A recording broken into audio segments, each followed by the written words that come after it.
பிரான்சில் 40 பேர் நீரில் மூழ்கி பலி.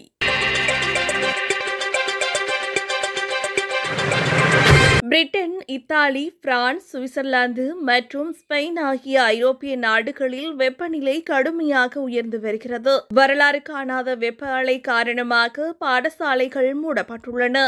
போக்குவரத்து பாதிக்கப்பட்டுள்ளதுடன் ஈபிள் கோபுரம் உட்பட அனைத்து சுற்றுலா தலங்களும் மூடப்பட்டுள்ளன. உலக சராசரியை விட 2 மடங்கு அதிகமான வெப்ப அலையால் ஐரோப்பா தத்தளித்து வருவதாக உலக வானிலை ஆய்வு மையம் தெரிவித்துள்ளது. கடந்த 23ஆம் திகதி பிரான்சில் 44.3 டிகிரி செல்சியஸ் என்ற சாதனை அளவிலான அதிகபட்ச வெப்பநிலை பதிவானது. அங்குள்ள 58 மாகாணங்களுக்கு நேற்று சிவப்பு எச்சரிக்கை விடுக்கப்பட்டது. வெப்பத்திலிருந்து தப்பிக்க மக்கள் ஆறுகளிலும் நீர்நிலைகளிலும் குளித்து நேரத்தை கழித்து வருகின்றனர்.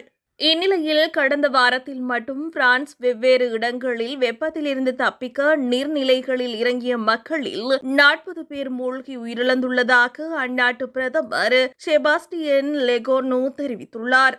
இதில் பெரும்பாலானோர் இளவயதினர் எனவும் அவர் தெரிவித்துள்ளார். கடந்த 4 ஆண்டுகளில் ஐரோப்பா முழுவதும் வெப்பம் தொடர்பான காரணங்களால் 2 லட்சம் மக்கள் உயிரிழந்துள்ளதாகவும் அதில் பெரும்பாலானவற்றை முன்னெச்சரிக்கை நடவடிக்கைகளால் தடுத்திருக்க முடியும் எனவும் ஐரோப்பாவில் உள்ள உலக சுகாதார அமைப்பு அலுவலகம் இந்த மாதம் தெரிவித்திருந்தது குறிப்பிடத்தக்கது.